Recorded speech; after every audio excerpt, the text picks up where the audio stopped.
We will be recording this, you guys, and it will be available to the public. Um, so of course, don't talk about personal clients, don't name any names or anything. But we're actually not going to be talking very much about clients today, anyhow. But if anybody is not okay with that, please raise your hand, say something. Okay, we are recording, and it will get posted to the Association of Alternative Peer Groups website, along with a bunch other. And Josh, I don't know if I mentioned this to you the other day, but there are about, I don't know, 30 of these things there, 35. There's a whole bunch of them, and they cover all different topics, of alternative peer group programs, etc. Great. So, Josh, usually what we do is we just kind of go around and do a quick introduction, because the number who is here will change periodically, although we have some very, very loyal people who come real regular. But I'm John Cates, and I've been doing APGs for a long time, about 45 years. I've run very large ones and very small ones. I have run APGs for adolescents, young adults, and adults.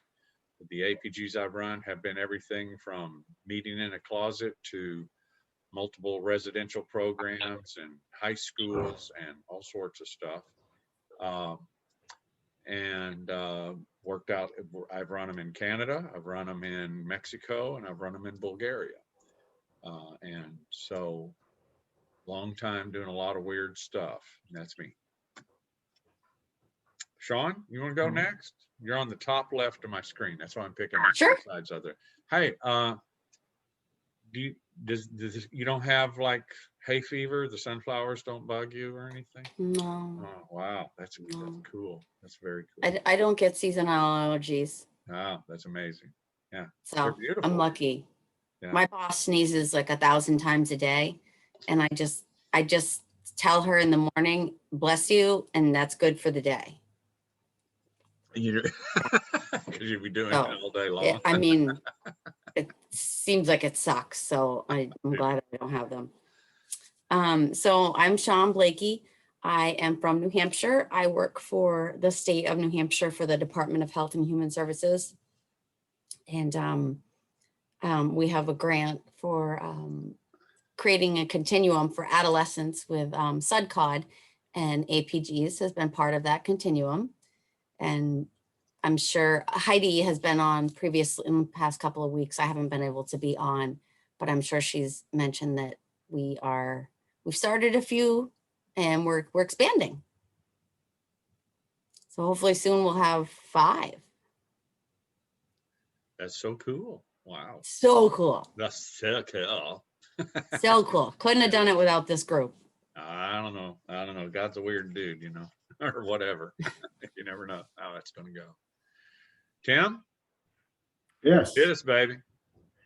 My name is Tim Carpenter, and I currently run 2 sober living facilities in Northwest Houston.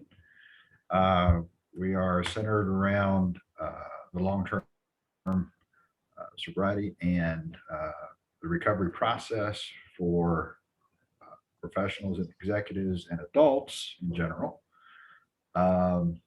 We have a family program that is part of our recovery path that we offer. And I'm a person in recovery for 41 years. So. Awesome. And Tim works mostly with adults. He also, on his own, moved towards the APG process, and then we all hooked up, and he'd already done a bunch of things without our help. And now he's, taking advantage. What we do is we all take advantage of the stuff that the other one knows that we don't know, and there are no, until 10 out of 10 get well, we're not doing something we should, or we're doing something we shouldn't. If this is a disease, that's what you shoot for. So there's always stuff to learn, and this is a great place to learn from other people. Robin? I am Robin. So Robin Bergeron. So I started off working around the APGs, or as a parent in an APG. I had 2 kids in John's Lifeway APG in Houston, and ended up working there to help the families. And right now I'm up in Seattle helping create this APG called Bridges. And we currently have adolescents, but I know we'll be working on a young adult program pretty soon. And I work with the family members. I love it. So, and have a lot of different plans for creating other APGs as well. So hopefully expanding some services down there in Houston. So we'll just see how it goes. Larissa?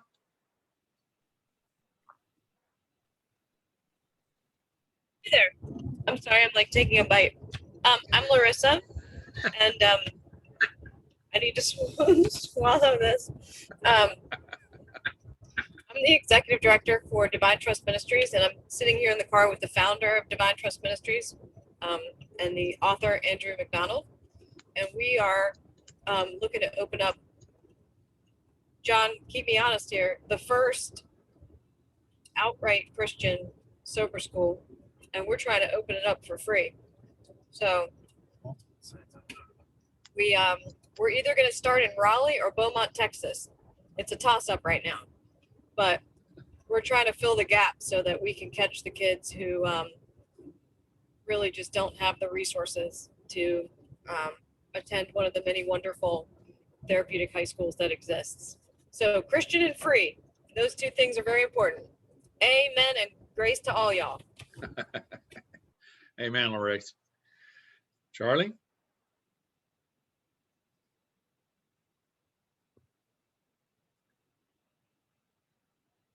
Charlie, All right. I thought you were combing your hair. I'm sorry. I'm Charlie. I'm up in Seattle with Bridges. I'm the youth facilitator. And yeah, I'm kind of new to the APG situation and just here to learn. Good deal. And Josh, there are, if you want to know other members, and it'll vary some in this group, who's attending. And like I said, some people catch the recordings later, that kind of thing. They do it that way. But for all of the membership for the organizations, at least a partial list of it, you can find on the website, and it's all over the place right now. Why don't you tell a little bit about who you are, and if you don't mind, and where you've come from and what you're doing. I'm happy to. I appreciate the invite, John. I'm glad to be here. I've been looking forward to it for a couple of weeks. I'm glad that it's landed this week because I couldn't make it one week and then one got canceled. So I've been looking forward to it. My name's Josh Azevedo. I sobered up in what was called an enthusiastic sobriety program, which I think is APG similar, but what I'm planning on learning while I'm here, in 1993. And I have been working in treatment since 1996. And so here, I live in Arizona, and I have a treatment program for adolescents and young adults. We work with ages 13 to maybe 27, kind of at the higher end, depending on whether they fit in or not, that age group. And we do intensive outpatient, we do recovery coaching. We have a location in Sacramento also. And then we do long-term support groups for families and youth. So we do a full 18-month to 2 years of support groups and sober social functions and all kinds of stuff, and built on fellowship. And I think the similar concept, as I'm reading about APG, I think that's really kind of what we're doing here, is similar things. So I'm looking forward to learning a little bit about what you guys do and being a part of the group. And I appreciate the invite. Well, I'm real excited about you being here too, because you and I both came from way back, deep roots, and that the organizations that you have been around are enthusiastic sobriety. They are what we term APGs. So yeah, you're going to find very similar stuff. The bigger programs in the past, that Lifeway, the ones that I've been working with, have done all of the things like you're doing right now. So I'm really excited that everybody here will have an access to that as a resource also, because we're always running into adolescents who need residential and those kind of things. And it may not exist that is APG friendly, that's going to plug them in to the 18 months to 4 years, to the enthusiastic sobriety family program, all of that kind of thing. We run into them all the time. And they need, you know, a 30, 60, 90-day startup residential, and then smoothed back, you know, working with the staff at home to get them all back Yes. into the community and everything. And you may not have that in your city. Most cities do not have that preset. So I'm really excited that you also bring a resource to the table here for all the folks. And I'm glad to hear that.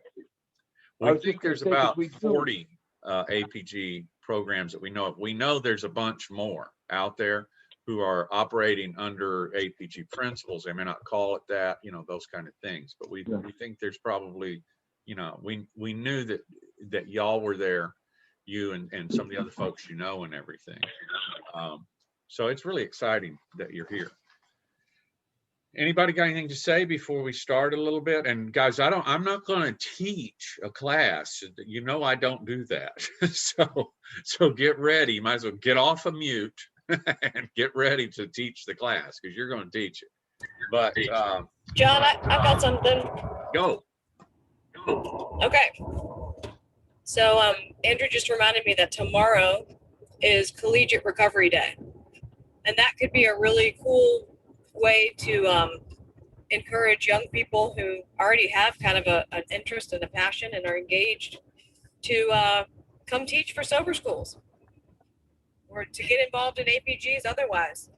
Yeah, the Association of Recovery. Go ahead. I'm sorry. The only other thing, John, is, and I don't mean to intrude on your meeting, but I want to applaud you for Generation Found. And nobody has seen it that I'm aware of, and everybody that's seen it is blown away. So how do we keep sharing that site? How do we keep sharing that mission that shows APGs and the success of these schools in action?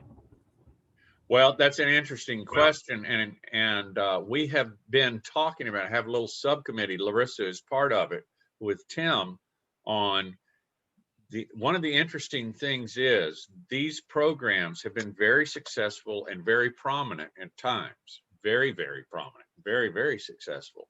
And this relates to your question.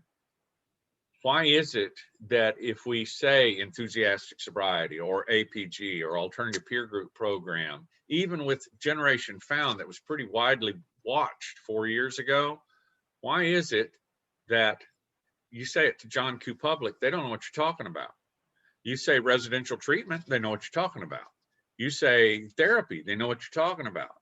But if you say alternative peer group or enthusiastic recovery program, something that actually addresses the timeline of the disease, the 18 months to 4 years, it has the continuity of the care, it has the case management, it includes family, it has the enthusiasm, all of that. They don't know what you're talking about. And that's despite the fact that in the past, it's been very prominent on the news, in the news, all sorts of stuff, but it just hasn't. We've settled on, we think, and this is what Larissa and Tim and are working on, we think it's because it's flown in the past under brand names instead of process. It's flown under Lifeway, PADAP, you know, Cornerstone, you know, these different brand names instead of APG.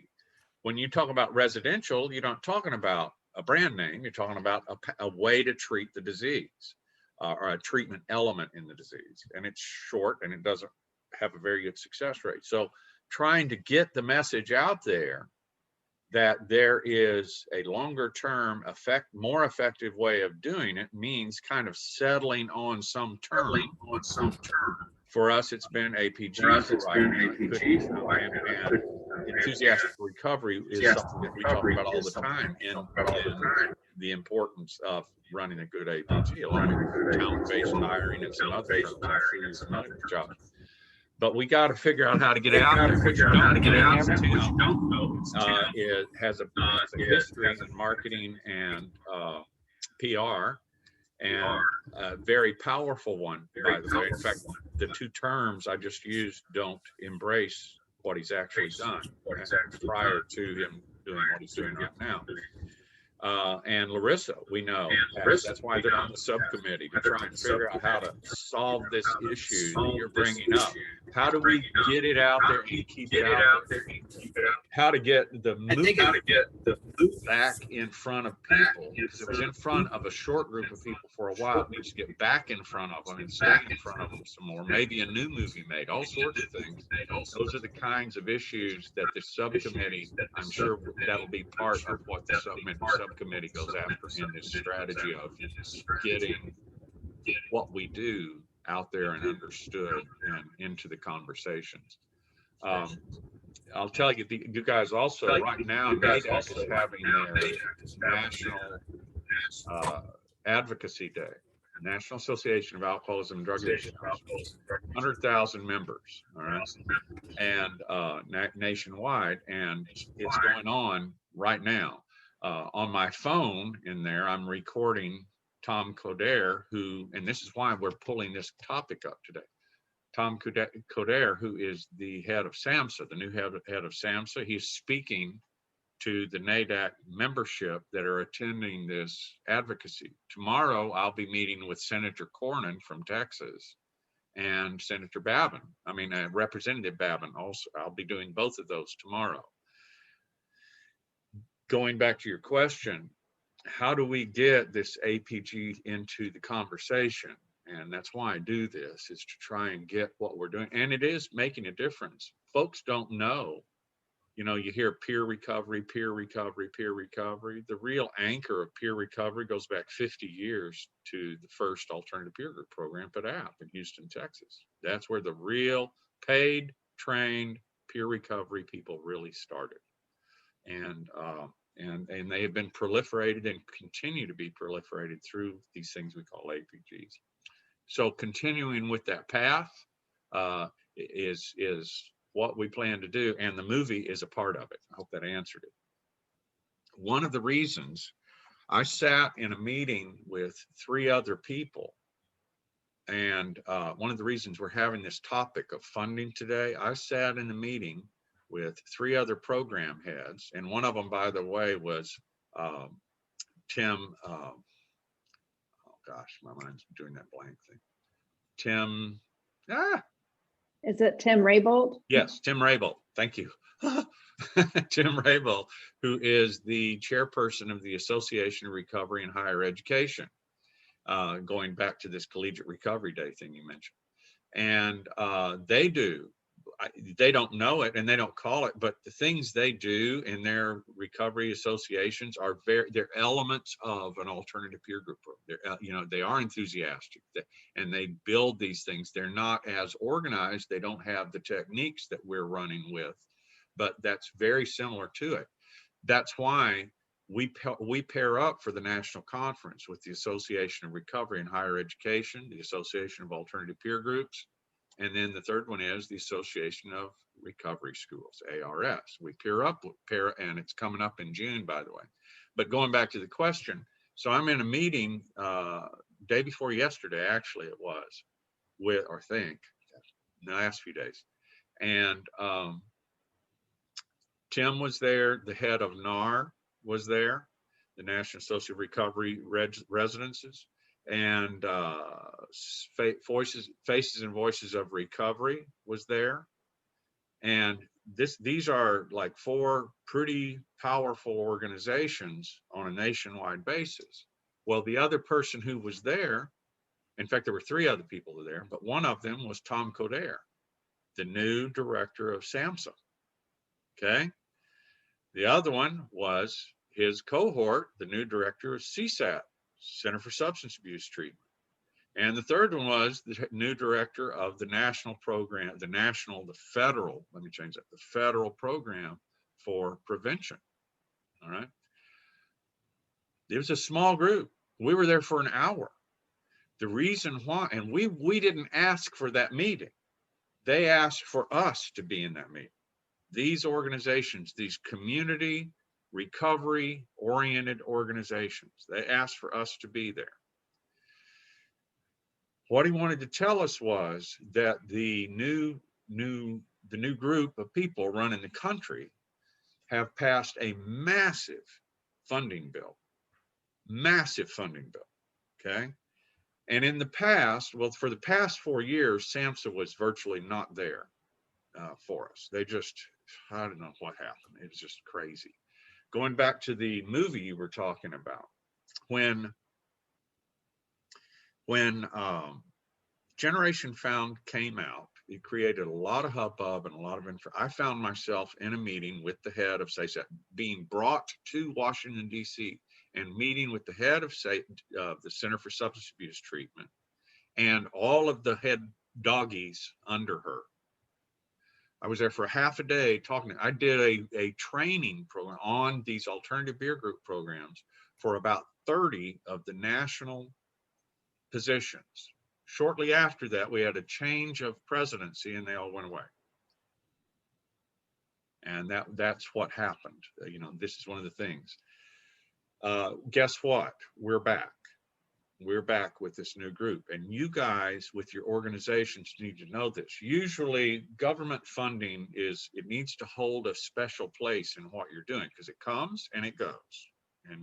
And if you build a program specifically around government funding, you're setting yourself up to say goodbye to that whenever the politics swing.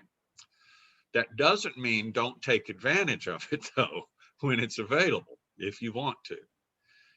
Our topic today is funding.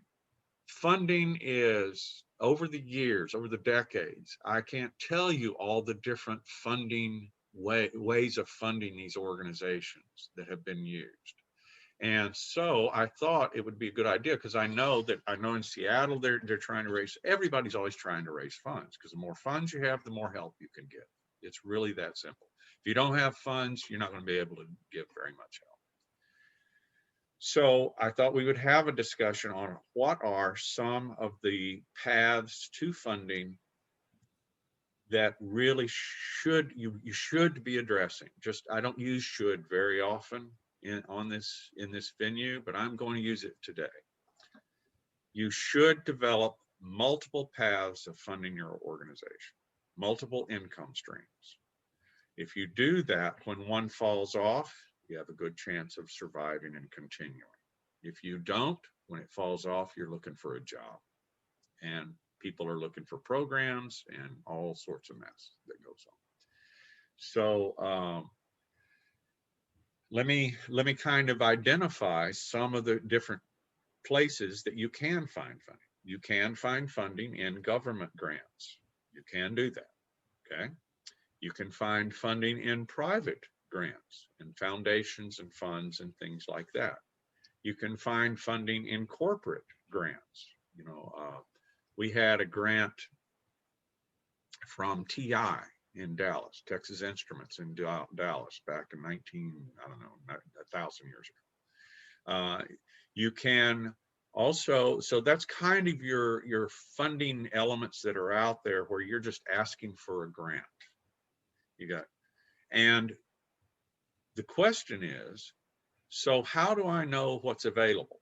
Well, I took you through that weird story of me having to go to those meetings and everything, because the reason why I got invited to those is because of the people I knew and the positions I held, okay? You have people that you know in your programs. They know and have access to all three of those funding elements. And these are grant type funding. In a second, we're going to talk about private pay, insurance, and all that kind of stuff. But this is one of the streams, is access to foundations and funds, and that's government, private, and corporate, okay? Ask your families who knows what. Ask you, in the case of two of the grants 2 years ago that we got, or I take that back, about 6 years ago that we got, they came from contacts via, we have our meetings in churches. A lot of times they provide space for us, not just for sometimes just for the meetings, but we've had schools and churches. The one in Generation Found, is in a church. One of the two schools in Generation Found is in Palmer Memorial Episcopal Church, of all places, where the first PDAP started. The other school started in a church, Memorial Drive United Methodist Church. As far as they gave space, they didn't own the school, they didn't run it, but they gave us space. That's another funding stream, by the way. We didn't have to pay rent. Anything. There's two things that will fund you. Stuff you have to pay, that somebody gives you something, or you're able to gather the money to pay it.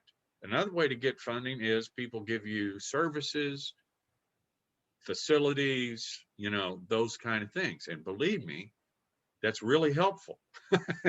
So don't forget that. And the churches, their hearts are in a place of wanting to help people. I mean, so don't hesitate to do that. Well, not only were we in Memorial Drive United Methodist Church, but because they knew so much about what we were doing, they also had some other funding organizations that they sent our way to help us with salaries and those kind of things too. Okay. So in the funding elements, look around and find out who knows what.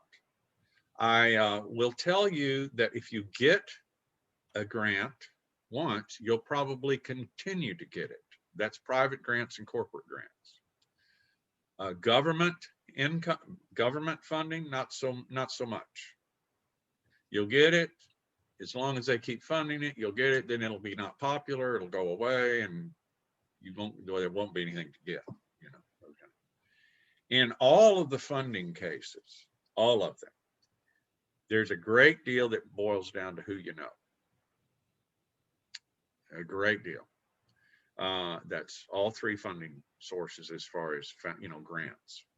So again, take advantage of the people around you. And I don't just mean your clients. I mean friends, people in the field, other people in the field. Spend some time really focusing on it. Put together a strategy. The strategy is multiple income streams. That's the strategy. Then you put in together tactics. What are the tactics? Well, we're talking about those right now. One is get in touch with people who have access to these things on the grants and the foundations funds. Before we go on, questions and comments or experiences with federal, private, and corporate grants?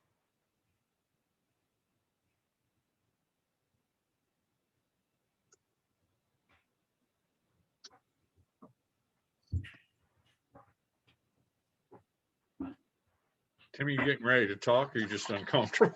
Just moving around? Well, I'm the person that has absolutely zero experience in this, because I am privately funded in the most sincere way. It is my retirement that I cashed in order to do. I'm a complete outsider, and that I knew there was a better way. Went in search of that way, found some really great help and advice along the way, but I'm all in, if you will. And it's to the point where the trying to give back and get to the next level, I personally don't have the funds to do that. As a matter of fact, in order to break my time away from just how I have it structured to get this far, just to go participate in some of these other things that I should be participating in, I don't have time for. I mean, my days are 14 to 16 hours, and I've had 6 days off in the last 3 years. And for me, even to break away, I have to find a way to pay someone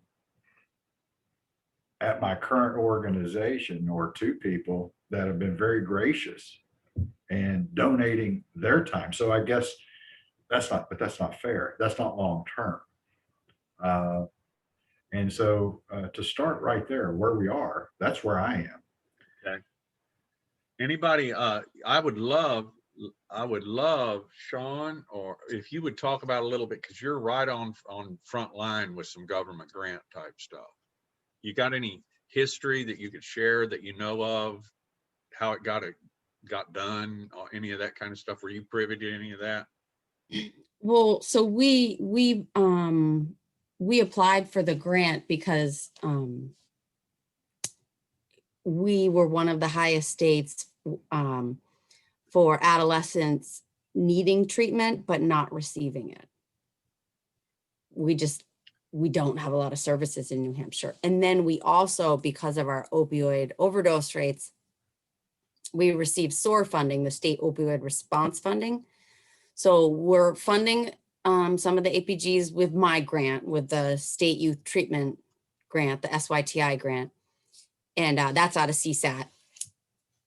And then New Hampshire, then we kind of begged the SOAR folks to give us some money. They're still DHHS, but we're like, how about you spend a little bit of that on kids? Because everybody just wants to help the adults. Yeah.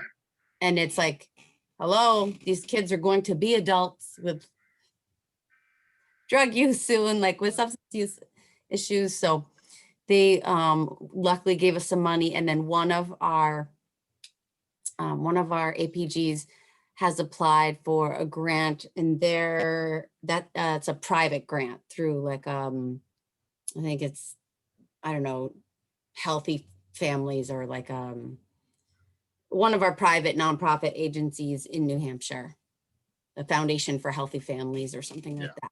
Yeah. And they just look for them no matter where they can find them. But I'm interested to now look for some corporate grants, because we do have our governor's had a big push for work-friendly workplaces, or recovery-friendly workplaces. And so there's got to be lots of businesses out there that might help us out. So now I'm interested to go seek those. I'm going to use, does somebody else have something they want to contribute before? I'll say just a couple of things. I hope I'm not getting in the weeds here, but I work with a lot of prevention agencies, and a lot of the federal money is for these local coalitions and stuff is labeled as prevention, but you can do some early intervention and some things in there. And if you're looking down the road, prevention, there's a lot of money out there from Samsung, some other places. But the other opportunity sometimes is when somebody else has a grant, they need a service done. High schools get grants, or different agencies, and they need support brought in for adolescents, and they may take some of the grant funds and then pay you. Will you create an APG along with our school? Or they're looking a lot of times for some type of support to spend down their grants. Yeah, there's a program here called Teen and Family Services that got a contract with HISD, and they provide, and that was one of the ways we were also able to, yes, Sean? I'm sorry, what's HI? Oh, I'm sorry. Houston Independent School District. It's the school district. They got a contract with the school district. The school district got a grant, and actually going back a little bit to the other question, because of Generation Found, they went to the APG. They'd seen the movie Generation Found. They went to the AP. And by the way, if you're out talking to people, or you're getting ready to talk to somebody, suggesting they take a look at that movie is a very, very good idea. Really, really good idea, because it does display things. The only problem with it is it kind of puts across the message of the high school is the driver. It's actually not. The high school is a service of the APG, which is the true driver. You do a high school without an APG, you just cut your success rates in about half or more. All right, I'm just telling you. But it's still, and that's okay if they want to fund you going in, and they're going to be the high school, and you're going to be the APG element. That's fine. But that's a great idea. Those are called contracts. What you're talking about, Josh? Absolutely, yeah. Getting contracts to do different things for different organization is another way to get some funding. And the schools have a lot, at least in New Hampshire. Yeah. Department of Education they receive a lot of money. Yes. And so one of our APGs has a contract with one of our school districts, and they can just provide services for adolescents right there in the school. They could find Right. services, after school groups and stuff like that. So yeah, the schools have a lot of money. Yeah. Keeping your eyes open. And here's a little advertisement for the association. And if you, when you're doing it, if you can say, hey, and we're a member of the Association of Alternative Peer Group Programs, that's, you know, all those little badges you can put on your thing, NADAC badge. If you can put these badges on your proposal, it will spoof it up a little bit, you know. And all right, so you have a feel for this. There's a problem in this side of things that you have to solve, but it is solvable. On the foundations, funds, grants, government monies, a lot of times they won't give to anybody who's not nonprofit. Okay, they're very slow. You know, contracts, a lot of times you can get that as from if you're organized on a profit-making basis. But the funds and the government grants, usually they're looking for nonprofit. Okay. Everybody is a little afraid of nonprofit, and there's some things, everything has elements to it that you got to keep in mind. Nonprofit is not as hard to get going and started as you think, by the way. Actually, it's fairly easy to file for a 501c3 organization. Now, keeping it square and keeping it right and keeping it in, you know, with integrity and everything is another issue that you want to go at. It really boils down to one thing. You have a board, you are not on the board, and they can fire you. You know, it's just, if that's in place, then you're good. If you get a goofy person on the board that hates your guts for whatever reason, or they just go crazy, they can cause real problems. But, you know, there's nothing, this is the real world. There's real people. I don't care if you're profit making, nonprofit, government, whatever, you're going to deal with personality issues and things like that. And stuff's going to happen. Just things happen. The reason why it's a pretty good idea to have multiple streams of income is because when that stuff happens, it doesn't take you out. If you only have one stream of income, when stuff happens, it will take you out. So if you need help, if you don't have, also don't think you have to be either nonprofit or profit making. That's not necessarily true either. You can have one part of your overall approach that is set up as nonprofit, and you can have another part of your overall approach set up as profit making. Okay. That has been a very successful approach, by the way, having those two things. You have to be careful about monies as they go back and forth between those two, but they can. Nonprofit, for example, if you have an activity, a summer activity where you're taking 50 kids to Mexico to build, you know, to build something, build a well for Tarahumara Indians, and you're taking them there. Well, the nonprofit can raise the funds to provide the van, to provide all sorts of food, all sorts of stuff to make that trip happen. Okay. If they're providing it, one, it saves the clients who may or may not have the money to pay for it themselves. It saves them if they do, and then they can put it into fees and those kind of things. We'll get into that in a minute.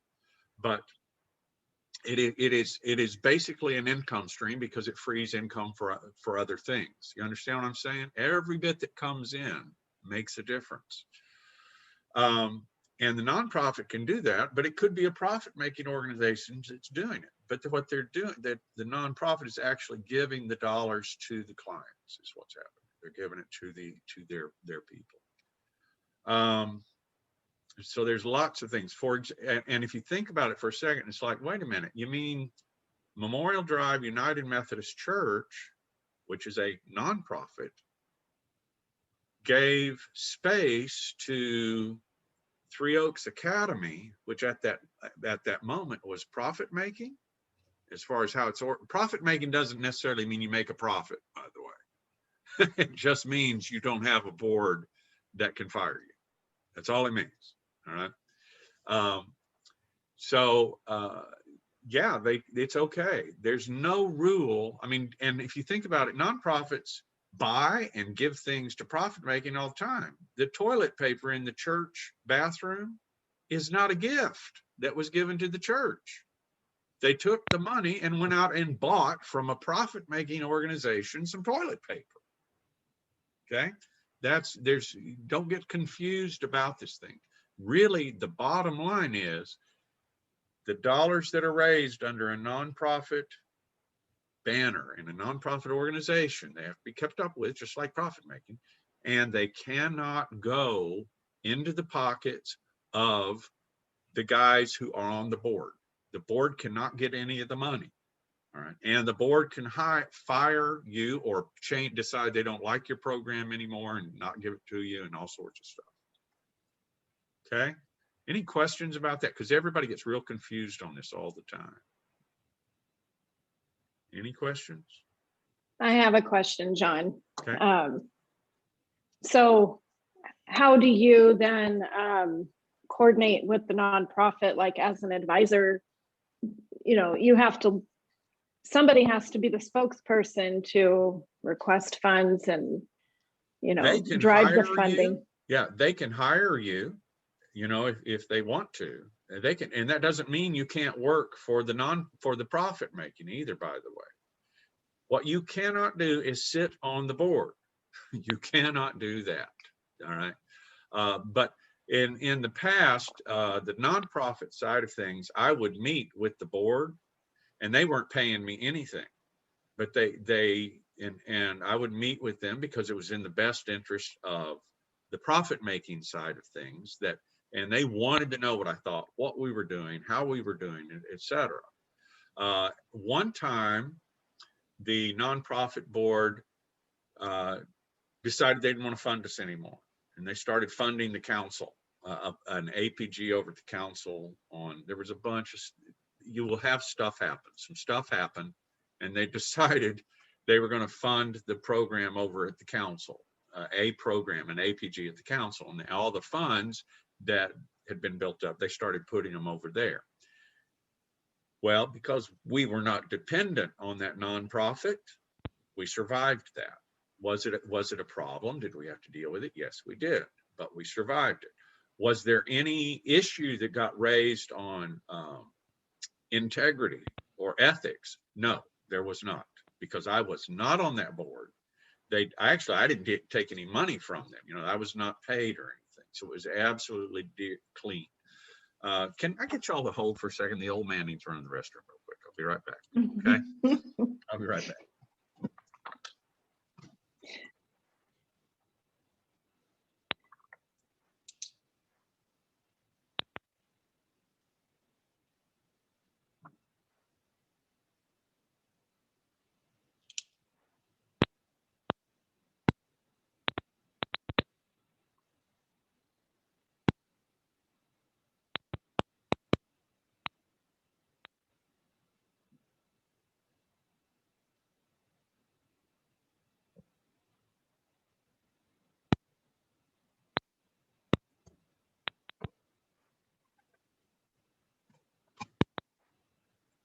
Okay, thank you. Sorry. Any questions or anything before we go any further? All right, this is a very important point. We're going to have the profit making side of things at the next one. All right, we'll talk about fees, sliding scale, all of those kind of things on the next one. All right, but let's stay on the nonprofit and the grants for a second.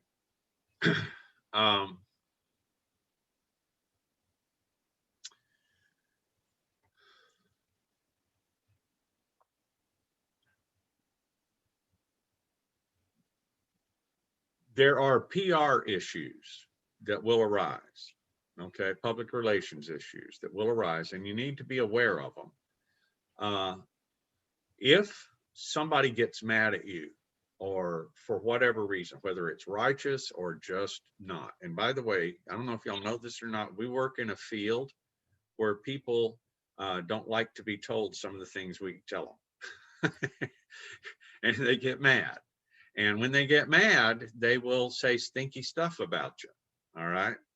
And some of them can say some stinky stuff to other people who want to hear stinky stuff. The next thing you know, you got a whole bunch of people saying stinky stuff about you.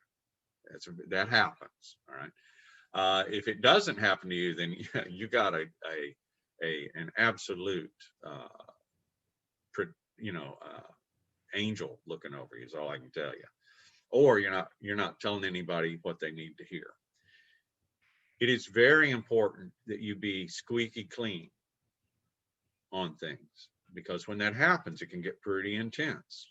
And I don't care if you're profit making or nonprofit, it can get very, very intense. If you are squeaky clean, you will get through it, probably, very probably. If you're not squeaky clean, you're going to get it.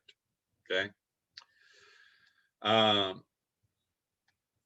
People will act like if you're profit making, you're some sort of nasty person, that is trying to make money off of treating folks. If you're nonprofit, if they get mad at you, they'll act like you're some sort of nasty person who's abusing the nonprofit. So just make sure that you keep it clean, keep it right, because you don't, you may well have somebody come after you at some point, especially if you're staying in a long time.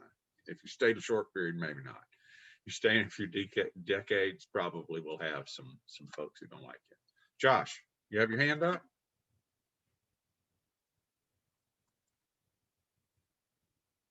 He was saying that you need to admit him again, maybe for the audio portion. Oh. Okay. Let's see.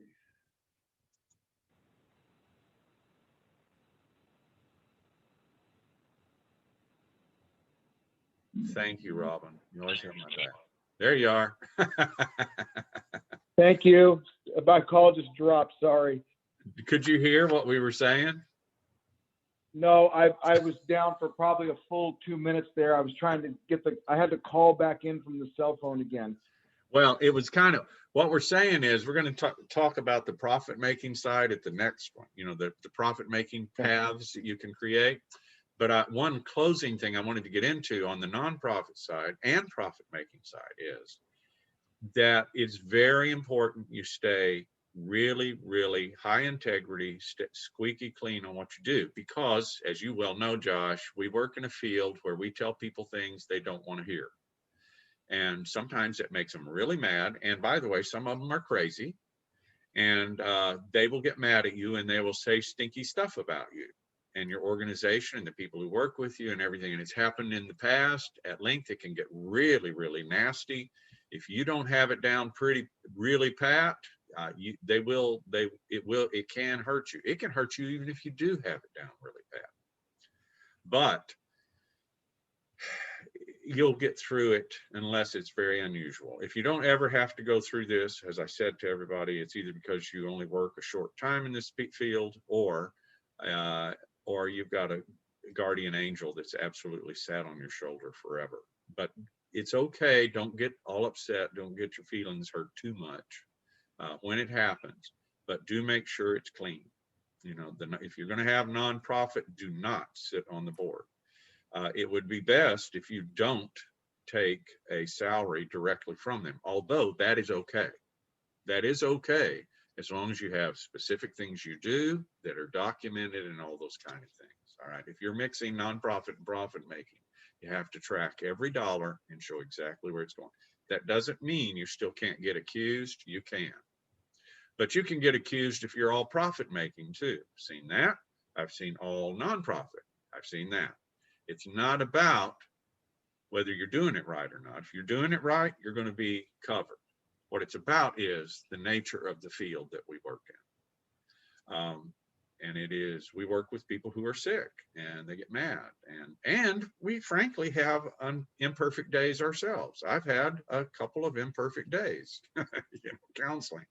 Whoops, that wasn't my best counseling day, and it just happens. We're human beings. But on the economic side, you got to keep that in mind. Both sides. Don't get afraid, but take care of business. Okay. Any last minute stuff? Next time we'll talk about different approaches on the fee-based, how to do fee-based, how to keep sliding scale. You do realize that you can be profit making and still be sliding scale.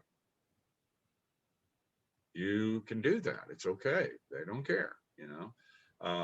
And so it makes it where you don't have to report to a board necessarily, and you don't have to turn anybody away. Also, there are ways to do that if you wish to do it that way. Also, if you are profit making, that doesn't mean you can't charge fees. You can, but all the dollars have to go into the program. That's and none of the directors can make money off the program.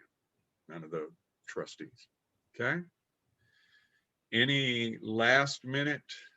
All right, next time I'll go over to the different strategies and tactics I have seen on the fee-based side, on fees and those kind of costs. Okay. Any last minute? Anybody want to sing a song? You forgot a joke. No, I didn't. I just picked up my book. All right. I have not read, I don't know what this is. It may be, I'm sure it's going to be great, just hilarious. My wife and I were at my high school reunion. As I looked around, I noticed the other men in their expensive suits and bulging stomachs. That's not me, by the way. Proud of the fact that I weighed just 5 pounds more than I did when I was in high school. That is me. The result of trying to beat a living out of a rocky hillside farm, I said to my wife, I'm the only guy here who can wear the suit he graduated in.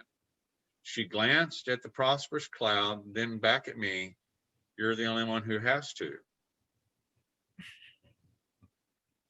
Since we're talking nonprofit, I thought that, you know, there is some great guide out there that takes us where we need to go. The joke fit. All right. Any last minute stuff? Okay. I'm trying to think. Next week, I think we're on for next week. Robin, you're wanting to do something, aren't you? Was that I you? can. Huh? I think we were going to talk about, yeah, next week it would be better to shift into the funding for the profit making. I think that would be good. While it's still on the tail of this. Okay. All right. But it was you that I had been talking to about doing another one, right? Okay. I'm not having these senior moments that I have regularly. Okay. All right. Okay. All right. So next week we will try and do this. If we have to go 2 weeks for the second, then next week Robin will have a thing, but we'll do this. We'll stay on. Okay. Josh, thank you so much for coming. It's great to see you. Thank you for inviting me. At some point, I would like for you to take the stage and tell us all about what you're doing and how you've done it, and all that kind of stuff, because obviously you've had great success. All right. Thank you. Any other? Thanks for having me. Sure. Anybody else? Love you guys. Bye-bye. Bye. Bye, y'all. Thanks, Bye. John.